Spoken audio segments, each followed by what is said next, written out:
It is my pleasure now to welcome you back to the PC8 Proposers Day, and as part of this, we've invited Mark Gordon, who is the OSD, Office of Secretary of the Defense at DoD, Liaison Network Officer for Nextflex, one of our 3 key government positions interacting with the Institute on a day-to-day basis, to give us a talk on TRLs and MRLs in support of the Project Call 8 proposers. So hopefully this will be a helpful opportunity for you to hear about technology and manufacturing readiness levels and how they fit and what they all mean. So Mark, over to you.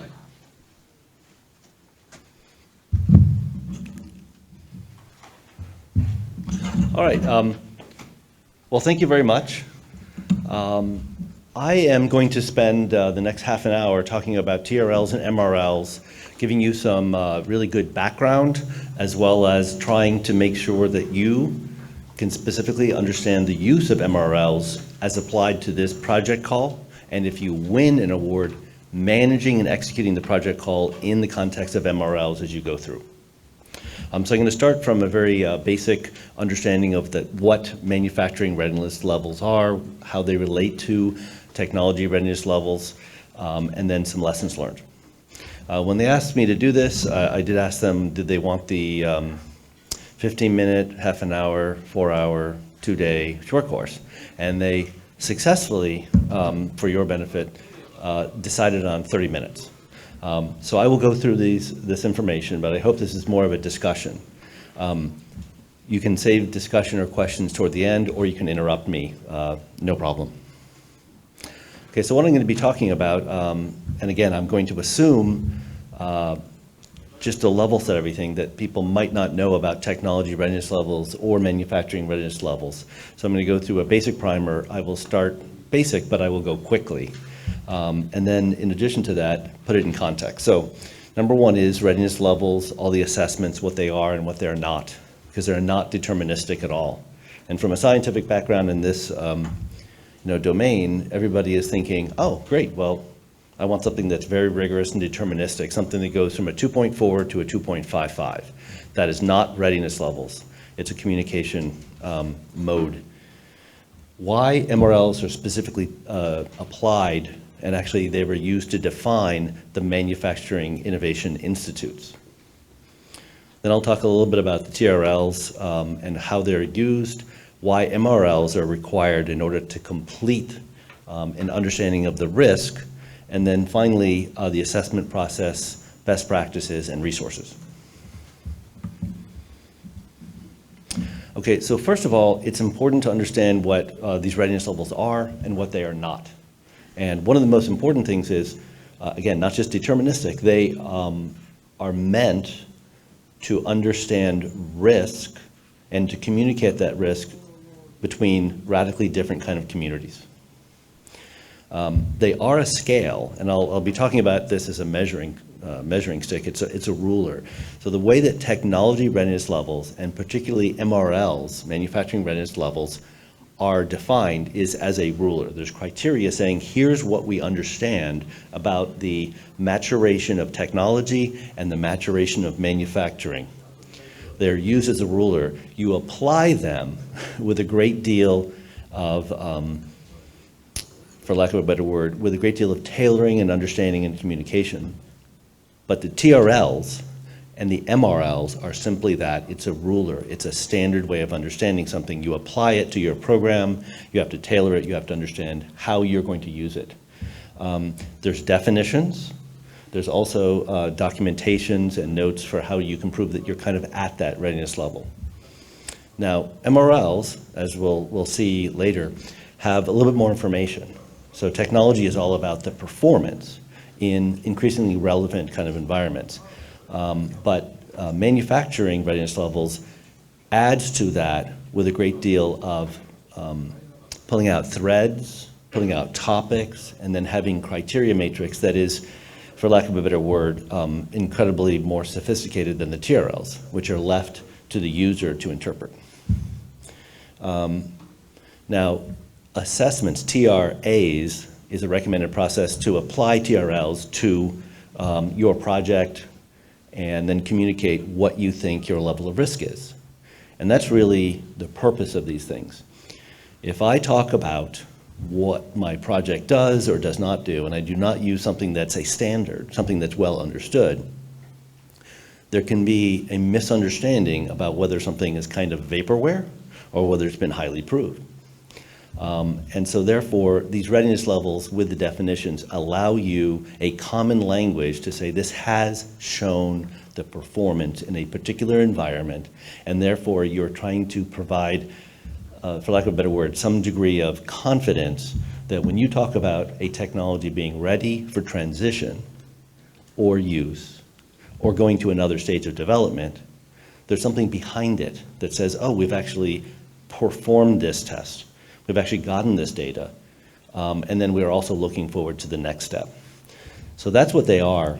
Again, a manufacturing readiness assessment is the process for using those. And there are standards, there are a lot of documents and resources that you can use.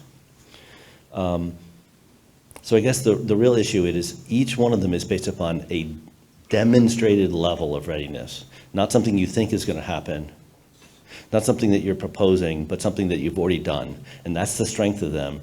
You're talking about them in terms of, I have demonstrated or I've reached this readiness simply because I did it over there last Wednesday. Here are the pictures. And so that's a degree of evidence that really helps.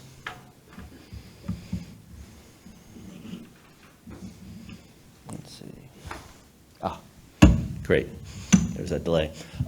So this is the Manufacturing Innovation Institute. You should understand that while you're a member of Nextflex, which is the Flexible Hybrid Electronics Manufacturing Institute that was formed in 2015, there are other institutes as well. In fact, there are 16 or 17 of these Manufacturing USA institutes, and then inside the Department of Defense, there are 9 of them. But these are very unique type of institutes that were formed back in 2012 with some particular objectives. And the number one objective is filling in the valley of death. Now this chart, when you look at those blue values, isn't about technology and isn't about manufacturing, it's about dollars. So in the 50s, 60s, 70s, and up until mid-80, when you had Bell Labs and you had other types of companies and other kind of industrial base out there, you had a much more flatter meeting of those two funding profiles.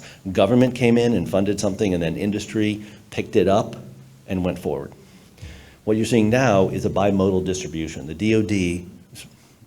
The federal government across the public commons funds early research all the time. I'm sure you know about all the grants and everything else. There's billions of dollars, hundreds of billions of dollars going into research across the United States.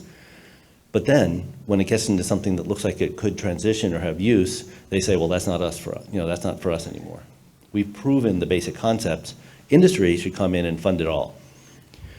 Industry, on the other hand, does not want to go and use their money to do more of applied research. They want to take something that's been fairly well proven, dump their money into it, and get something out the door in 4 to 5 years. And so you see the fact that they're not, meeting. The institutes were there to translate late-stage applied research into something that could be manufactured, so that there's enough manufacturing know-how that an industry could come in and say, yes, we want to pick that up, and we'll have better translation of that research into actual products, and of course, make the United States more competitive. The way that they actually define this in Congress and through the law is that the Manufacturing Innovation Institutes are to be funded in core to take something at MRL 4 and go to MRL 7. So they actually defined it using these manufacturing readiness levels. And that's why in this particular project call, Nextflex actually also decides to ask where you're starting from with MRLs and how you're going to get to your final MRL. And this is not a PowerPoint exercise. You have to have some degree of analysis behind it. And we've seen a lot of projects, not just at Nextflex, but a lot of things throughout the government essentially say, I'm supposed to start at 4, I'm supposed to end it at 7, I'll divide it by 18 months and I'll just put them on a slide. That's not the intention. It doesn't work. So that's, by the way, my last slide. Don't do that.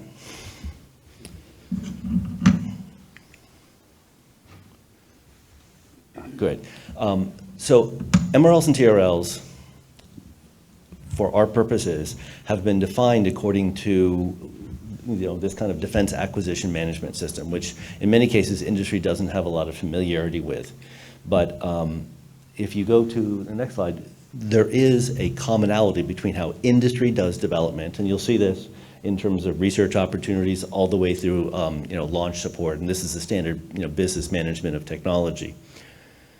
Up above, you see particular milestones that are very rigid because they're defined within DoD, and that is milestones A, B, and C, where you have something like a preliminary design review, a critical design review, and then a review to release or to production. The reason it's important to understand that this does fit across industry and DoD is that TRLs and MRLs are aligned to the defense acquisition system in general, and in specific, we actually use things like the PDR, the CDR, and something called a production review. Those are decisions, and those are the areas where the ruler for MRL is matched up to how acquisition is being done. So it's important to understand that when we talk about the ruler, we also provide some way of indexing it there, and that's how we came up with the definitions. Yeah. Now, just to put more color and words into something you can't read, this is just a high-level analysis of the environment. So you see the defense acquisition system, which you could put your words for your industrial base process, and it has particular areas. And then TRLs are aligned to that. MRLs are also aligned to that. So roughly when MRLs were developed, they matched up to TRLs unless you went into something called a production decision where you need two TRLs in order to get to an MRL. So there's a slight difference there. And the rationale is TRLs are based upon demonstration and MRLs are manufacturing. And at one point, when you go into operational use, you can't demonstrate it before you manufacture it. So there's a little bit of a change there, but most of the definitions are highly related to each other and actually are self-referential. The interesting thing is the second to bottom is also, the colored ones are also based upon the considerations for MRLs that go into what you need in order to manufacture something. And the bottom is a list of criteria that are actually yes and no questions that say, have you done this? Do you know this information? Did you use this information in that analysis? So that's the real difference between the TRLs and the MRLs. One is based upon demonstrating the performance, and the other one is based upon all the things in the supply chain and anything else you need in order to actually manufacture it. So it's a little bit deeper. Great. So really quickly, you should be aware that TRLs came from essentially 1980s out of NASA in order to describe how they're getting their technology into space. And they have some really good characteristics in there, but it's a logical progression of what has been demonstrated. And I think everybody should probably know TRLs, even though in the 90s it was used, it kind of came back in the early 2000s as a great way of looking at risk. Now, these are essentially the definitions, but I really wanted to talk about some of the key elements in here that line up against what we do, and that is a relative progression of the prototype from element to component to breadboard to system or subsystem. And also at the same point, how you were able to demonstrate that that element worked. So it's a progression in terms of larger to the system, but also where you demonstrated. And so when you go into a laboratory environment of something, that's pretty easy. You can control a lot of those things. When you go into something that's a relevant environment, it's not the actual operational environment, but it's as much of that as you can. It is really hard, as people should know, especially from the person from Northrop Grumman early this morning, to actually on Earth demonstrate all the environment of space. We try, but we can't get there. So that's why it's relevant as much as you can, and then later on, it's actually demonstrated in an operational environment, and that gives you an idea of the kind of relative risk and maturity. Yeah. So let's see, this is kind of a history, but there are great resources, including the NASA definitions, the DoD definitions, a desk book, and then something called the Technology Readiness Assessment desk book, which says, here's the best way of applying TRLs to your project. What's interesting about that is the main characteristic of that is to highlight what they call the critical technology elements. Take those out and actually look at only those. That's different from manufacturing, in which everybody should understand that that nut that is made, let's say, from a particular supplier out of a particular kind of material can limit the manufacturing of that product. So there are no unimportant parts. Now, the most important thing is, why aren't TRLs enough? And I won't really dwell on this, but here's some key questions that we faced in a particular project, let's say, in 2020, when it was first understood that TRLs will not get you to success. Because a particular government agency came up and said, look at this great program, we're able to demonstrate it, it's ready to go, and they couldn't make more than one. They just had a great demonstrator and they said, look, isn't that wonderful? Perfect, now you just take it and make another 2,000. Well, you couldn't. They don't have a supply chain. They didn't even understand how to manufacture more than one outside a lab, something we all face. So these are some of the questions that TRLs will not answer. And in fact, you can get to a TRL of essentially 8 or 9 without being able to make more than one of them. You know, prototype level of performance, can you duplicate it? Is it reliable? What will they cost in production? Can you make it without somebody in a PhD in a lab coat? And then acquisition schedules being realistic, and do you actually have a supply chain? So there's a lot of things that TRLs do, and there's other things that they do not, and MRLs were defined in order to step into that. Now, the manufacturing readiness levels, which were proposed in 2000 and then first codified in, let's say, papers in 2004, and then published as the first draft of a desk book in 2011, were meant specifically to fill in those holes. They do a lot more with transition and program risk if you are interested in production. If you're interested in innovation and just technology, or you don't have a product to manufacture, think software, MRLs are really not going to help. MRLs also are meant to span a huge amount of the industry sectors. For example, automobile, aerospace, and nuts and bolts. Dramatically different. And so the language and everything else is based upon supply chain, value stream mapping, and other things. And it really is inclusive, but that doesn't mean that for your project you can't tailor them. So there's rules on how to apply that ruler. It also was created specifically to collaborate with TRLs. There is a 1 to 10 rather than 1 to 9, because as you go in manufacturing, you do continuous improvement. Think of it as 9 plus, but that's how it was defined. And each one of the key elements of MRL 6, let's see, yeah, 4, 6, and 8 are based upon a milestone decision to start a project, to go into a PDR, a CDR, and then a production decision. So 6, 7, and 8 are very important when you're looking about transition. And the other thing is, we looked at TRLs, which were sometimes used arbitrarily with somebody's judgment, rather than an actual event, coupon test, or something else. And so we looked at that and provided a lot of substantiation needs. So you do not do an MRL based upon, a feeling you have. We definitely say, answer the question and then write notes about when you actually, let's say, manufactured these test coupons and then went on. Here are the actual definitions, and they're more like titles and definitions.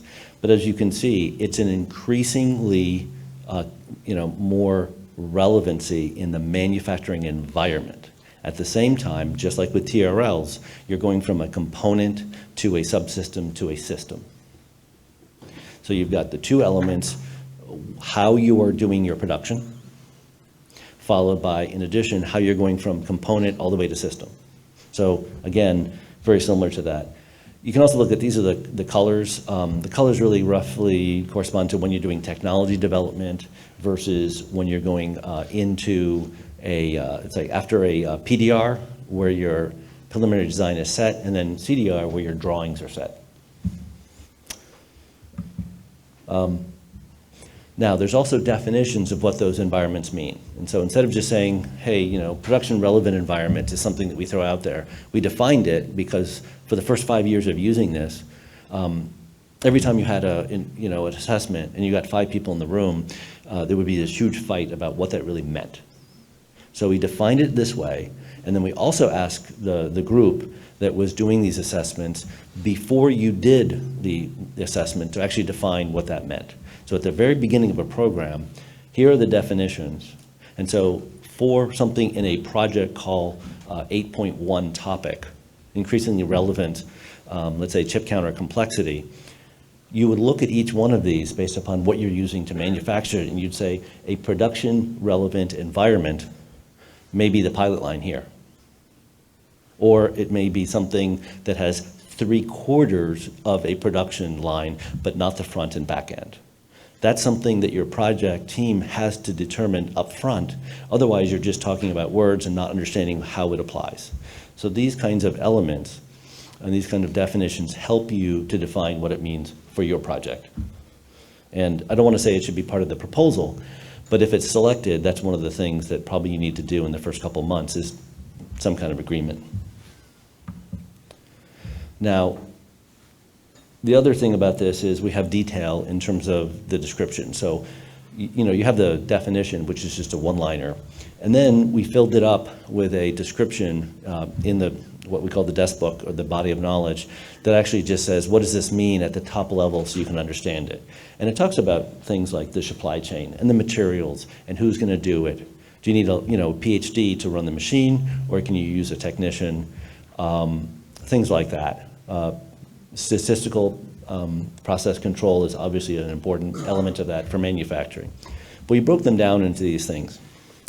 But before you think that that is doable, one of the things you got to understand is we developed these 9 threads that cut across all of manufacturing.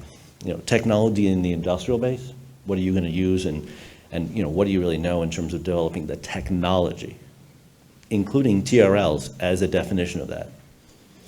The design maturity, because you cannot manufacture something where design is always changing in order to meet requirements, because your manufacturing that could go into a maturity level can go backwards if your design changes.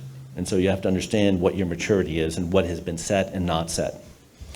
Cost and funding, both the cost of the actual production thing, but also, or the production object, but also the funding you need to develop the next stage of maturity. And that's an important part. Do you actually have the funding to proceed on this step, or have you even identified it so that you can mature the manufacturing? The materials, I think, is understand the process, capability, and control. Quality management is statistics as well as processes. The workforce, defining what you need and how much of a skill base you need. Facilities, and then manufacturing management. As much as possible, these are defined on standards such as SAE and the other standards. As we develop this, again, every time somebody comes up, they say, well, what does this mean? You go back to a standard, and now your job gets easier. So in this particular case, we have something called the criteria matrix, which is this mess. And it shows the difference between TRLs and MRLs. It took about 6 years to develop with a team of people, but what you see is across from your left to right, you're going from the MRLs 1 to 10 across the top. And as you go down the screen, you're looking at threads and subthreads about how to take care of that. And so when you are progressing through, you are progressing from left to right. And then as you go down each area, it's how much of a maturity and thought process that you are able to document. And Let's see, yeah, there it is. So in each one of those cells, it has a very distinct definition of what it means in order to be at that level and for that thread. So that's the criteria you have to actually meet in order to kind of say, yes, I am under control, I am at that level. And so when you look at each one of these threads, you kind of understand from left to right what's going on. And you can start looking at where you are on that individual thread. If you haven't thought about process capability and you're not at, let's say, an MRL 6, you have to go backwards at 5 and 4 and say where you are in that. And so you start filling this in, and you can kind of have a mapping of exactly where you are in your maturity of manufacturing. This is an important concept because as you go through an assessment, these are the kinds of things that we'd like you to do in order to complete an assessment with some degree of confidence that you've thought about this. Now, I just want to say that if this was the whole criteria matrix, it'd be on the floor for about 4 feet because we have those threads. But again, it's very explicit, and it does not mean for your project that you need to do this whole criteria matrix. But you have to look at it, and you have to tailor it for your project. So case in point, one of the project calls is about harsh environments. And you may propose a project that says, here's a great ink and processing capability that will, chemically resilient to high G and temperature. So you're trying to print that, you're trying to demonstrate it with a certain kind of design level of sophistication, and then you're going to test it at those things.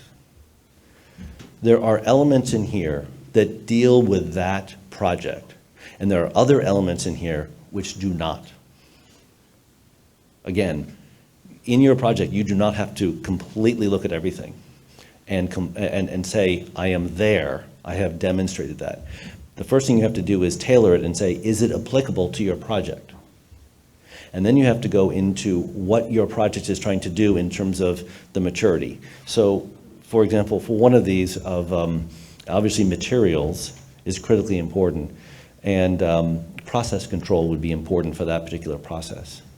But process control of the entire prototype is not as important as what you're doing with your technology. So again, tailoring is the most, the strongest element in terms of making sure that you do not, for a $1 million project, get hooked into doing a $250,000 assessment through independent things. This is not meant to be to drive cost. It is meant to communicate where you are and help your project demonstrate or indicate where you are pushing the maturity toward that transition point. Now, I mentioned manufacturing readiness assessments. It's important to understand that, again, when you have the ruler, you also have to understand how you're going to apply it. And so there's a really great desk book out there that talks about how you should do assessments, both in a very formal process or a self-assessment, or some places where you need an independent assessment. And let's say the government comes in and helps you do that. Starts with a self-assessment and other things. But again, it's a rigorous process on how you go do that. And it starts with tailoring and understanding what you're going to do, and then going and doing it, and then backing it up. So tailoring is permitted under certain circumstances. The smaller the project, obviously a lot more tailoring is not just permitted, but required. But if you're doing a system level demonstration, that means that you have to look at a lot more of that. Let's see, number one is MRLs are not limited to the critical technology elements. That's important. You don't just say, this is it, and I'm not going to think of anything else. You have everything that touches, you have to be part of your assessment and your system. And then essentially there's a well-described process, as DoD always does. Essentially documenting everything. If you want to follow that, every single step, define your team, do this, tailor it, and then document it this way. There's a great map of how to do that within it. And if you're going to do a self-assessment, you can follow the process, and it does not have to involve a 2-week-long kind of a red team.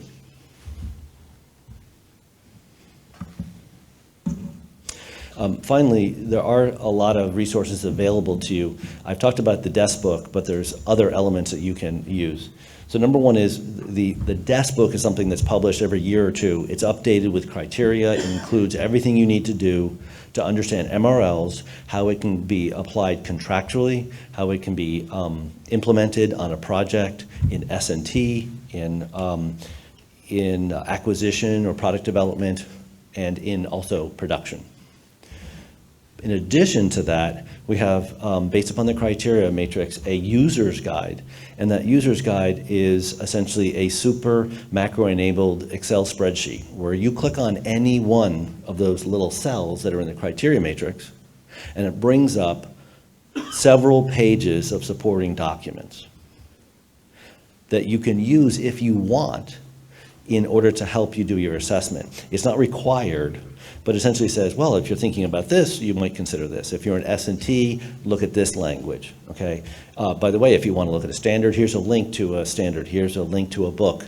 If you don't know anything about statistical process control, here's the reference. So it's essentially a kind of a super reference guide.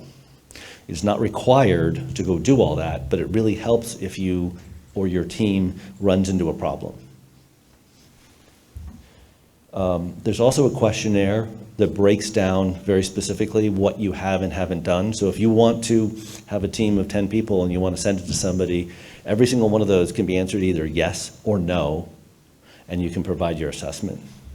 And then finally, there's a criteria matrix that you can download, and in some cases, people use that, especially for a self-assessment, in order to go through and actually say, have I done these processes? And they start coloring them. So the easiest way of thinking about a TRL assessment for, let's say, one of your projects is at the very beginning, at the end, you go through and you say, well, I think I'm at a 5. You look at all of the criteria in 5 and you start going through. And if you have not met some of the processes in that particular column, you start going earlier in the process in that row. And you just color code it green, yellow, or red. Green, you've done it. Yellow, you're in process. And red, you haven't started it yet. It'll give you a great map of exactly where you are, color-coded. You can present it, people understand it right away. Now, one of the other things about this is at an MRL, you do not have to answer every single detailed question that's on that column in order to be essentially at an MRL of, let's say, 6 or so. But not just the majority, but the most important parts you have to have done. So it is a judgment call. Anywhere that you are not answered, you do have to illustrate that, and you have to say, this is why I don't think that's a big risk.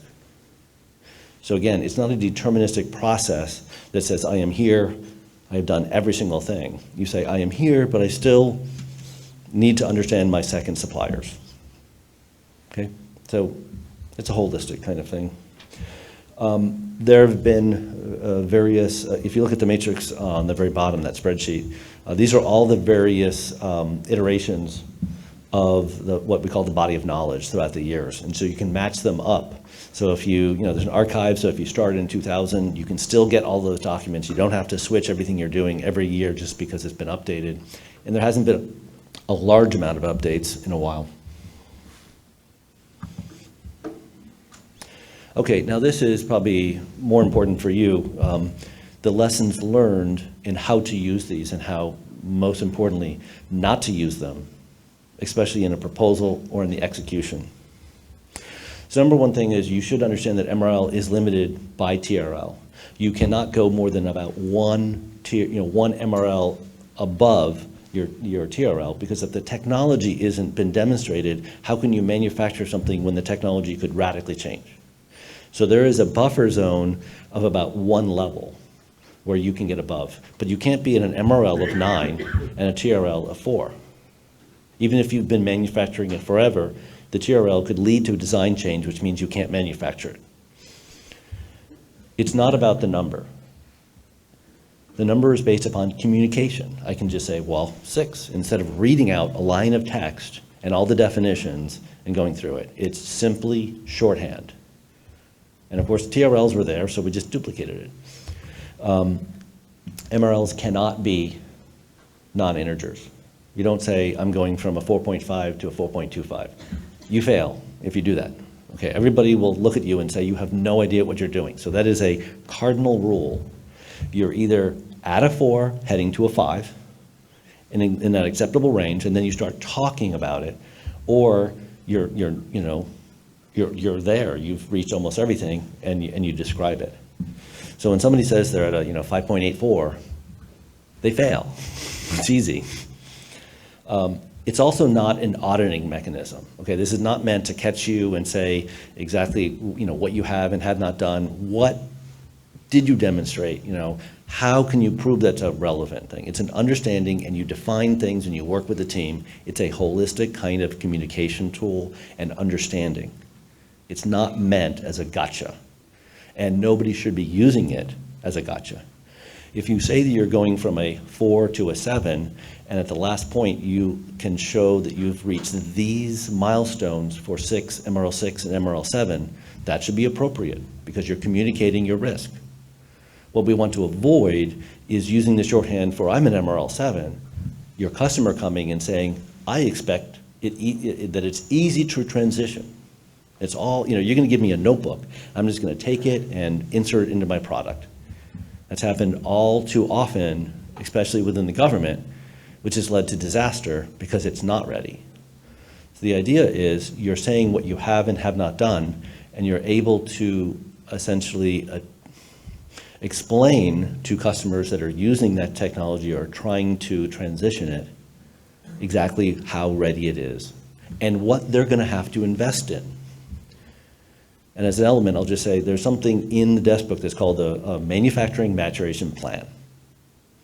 So when you do an assessment for an MRL 6, let's say, and you go down all of the elements and you say, I've pretty much done everything, the plan says, here are the ones we have not done effectively. There are 3 elements we really haven't done enough. And here's our plans about how we're going to do that or why we couldn't do that.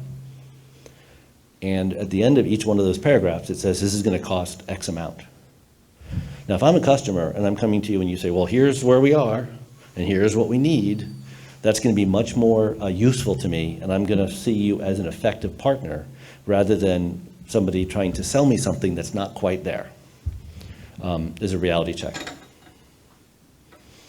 Oh, and then of course the other thing is that everybody knows, when you're going from 4 to 5, from a laboratory to initial production testing, it's not the same cost and schedule as when you're going from a 7 to 8, when you're going from just a little bit of a pilot line to a low rate production. It costs a lot more.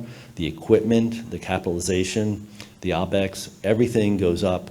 And I don't want to talk about what an order of magnitude, but the expectation that everything is linear is ridiculous. And I think we all know that. Finally, it is a contact sport. The best way that you can do this is to use all these definitions, everything for discussions, both in your team, and then also using the shorthand to your customer. So when you come back after your project and you're saying, oh, we've demonstrated pretty much set 6, but here's what we did and here's what we still need to do, that's the kind of thing that is really useful that the Department of Defense and your industry customers want. Contact, and frankly, even those discussions about how you can tailor something and what is a relevant environment that you're going to do is incredibly valuable at the very front end, because the expectations have now been set in a much lower and much better set of details than a standard contract. In proposal planning, which you're doing right now, consider all the steps of what you're going to need in order to demonstrate those things. So read the definitions, and if it calls for a demonstration of a pilot line, be warned that you're going to have to somehow get this on a pilot line. And probably the number one thing is chartmanship. Do not take your MRL 4 and your MRL 7, divide by 3, and just put them on a PowerPoint. Okay, there's a reason that you reach an MRL value. You progress. It has to do with what you've done in the program. So I've seen a lot of charts that says here's these milestones, and then all of a sudden I've magically reached MRL 5, but it's not associated with any demonstration or production. That's a great way of demonstrating you have no idea what it is. Okay, you want to show evidence or events that then trigger an MRL going up a week or a month later. So if it's in the middle of nowhere because you've just decided to put it on there, and everybody does, just realize that's going to shine a spotlight on the fact that you're really not planning. Oh yeah, and then whether you have a technology demonstration platform or project or manufacturing determines how you're going to define those particular MRLs. So if it's for a process, you're going to be looking at the environment that process will be in, and you're going to be putting it inside a pilot line. If it's a technology, it's a lot easier to say, okay, that technology is going through a particular, let's say, kind of manufacturing, and you're going to have to look at that in terms of your progression through MRLs. So it's very different for a technology demonstration project and a manufacturing process demonstration project. And then a formal MRA, and by formal I mean the one that ends with a report or follows that desktop, is not required for a pre-proposal or a proposal. And I want to make sure, Scott, still correct? Okay.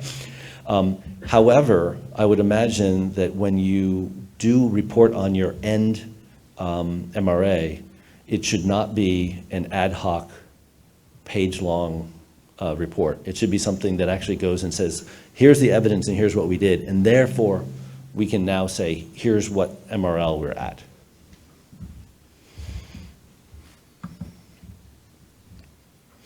Finally, just in case nobody's ever heard about MRLs and they say, well, this is just kind of made up stuff that one particular academic has written papers on or something like that.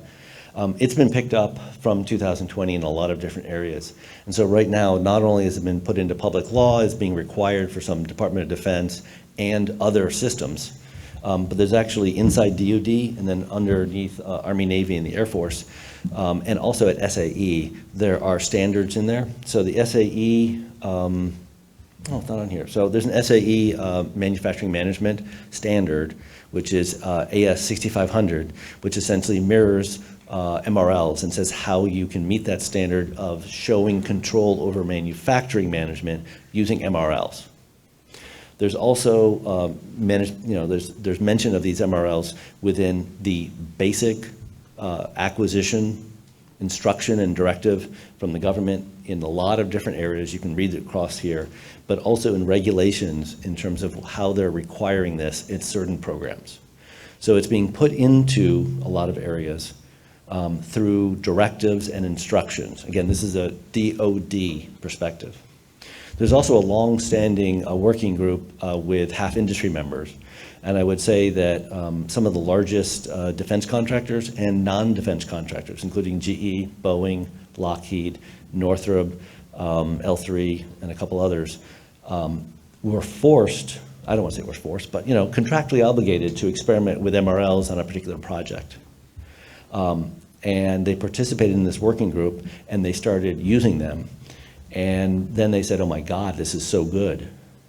And so instead of the usual Department of Defense elements of saying you're going to have to do this across everything with a directive or a law, what we found is that industry, when invited to take it out for a drive, all of a sudden put it into their gated process. And so I do know that most of those companies effectively use it in both commercial and defense applications. GE put it into their entire gated process as as I think one of their key manufacturing gated systems or gated criteria. So that's about it. Now I'm just going to take questions.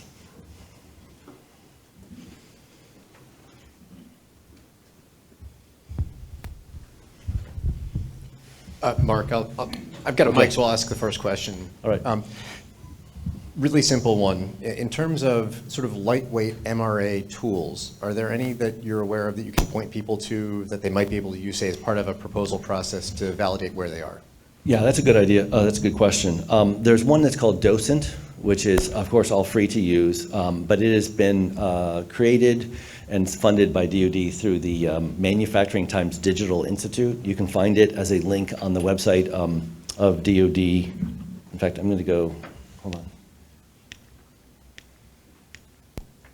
Yeah, this is probably the most important website. There's a dodmrl.org and .com that essentially has all the information and all the archives and all the links.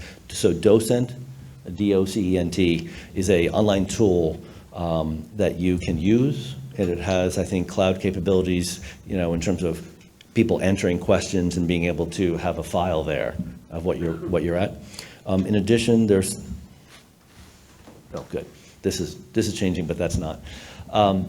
In addition to that, there's also some spreadsheet tools and one other tool that is no longer supported that was kind of took over by Docent. Thank you. Yeah. Yep.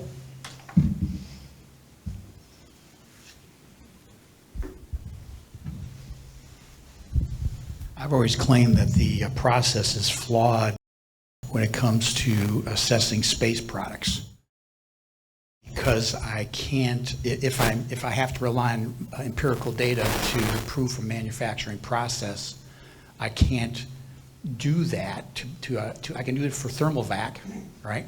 Yep. But I can't do it for zero gravity or some level of 1 to 0 gravity, which is even more complex. So I can't get out of the mid-level MRL for a process until I actually jump to actually try to prove it in space. So I think the process is flawed for space. And then it even gets more complicated if I make it in space. If I make it on the ground, I can do the thermal vac, but I don't see too many shake vibration tables floating around in orbit that I can go up to and see how it's going to perform if I actually make it in space and then try to prove manufacturing right on this level. Yeah. So I'd probably say you're totally right. However, space is one of these elements where unless you're in it, you really can't duplicate it, which is why I brought that up for TRLs. So you really can't go easily for space from a TRL, let's say 6, 7 until 8, because you got to launch. However, both additive manufacturing machines in electronics and in powder and I don't know about powder, but certainly fused deposition have gone on the Comet rocket, in order to do that, and are now actually in space being manufactured. So you can manufacture in space and you can manufacture terrestrial for space. And so they're trying to do that, but absolutely, it's an issue.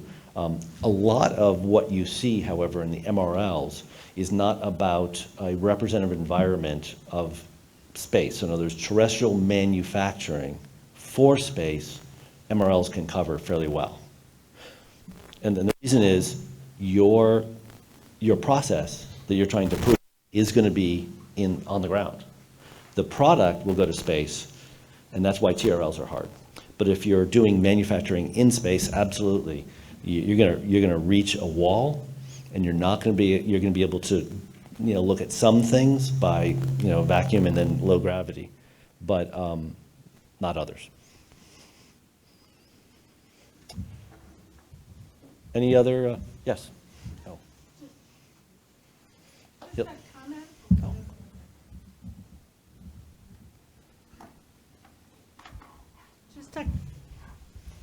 Just a comment. Just a comment. I actually have used the Docent application, and I really like it. One of the things is that if you're using this, I would recommend going to the latest option.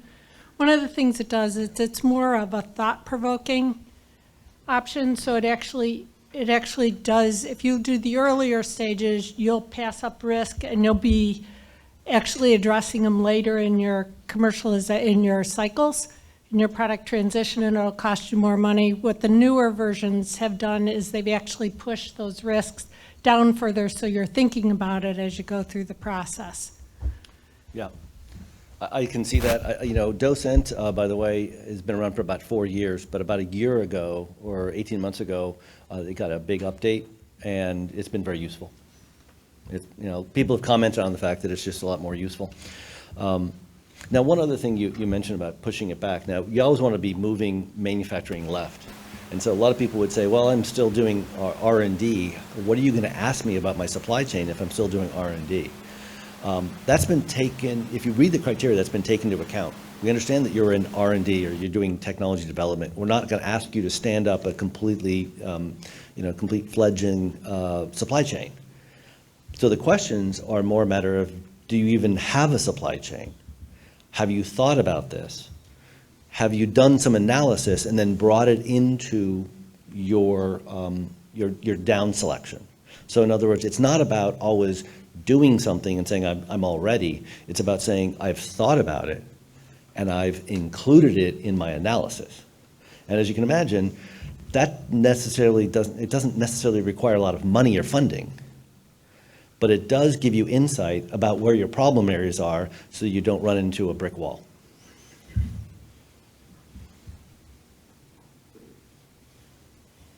Any other questions about, the other thing is, just kind of a show of hands. For people in this room, many of which have already had a project with Nextflex or perhaps with another institute, how many are, I'm going to do 3 questions. How many are actually familiar with MRLs? Okay, that's a little bit of a majority.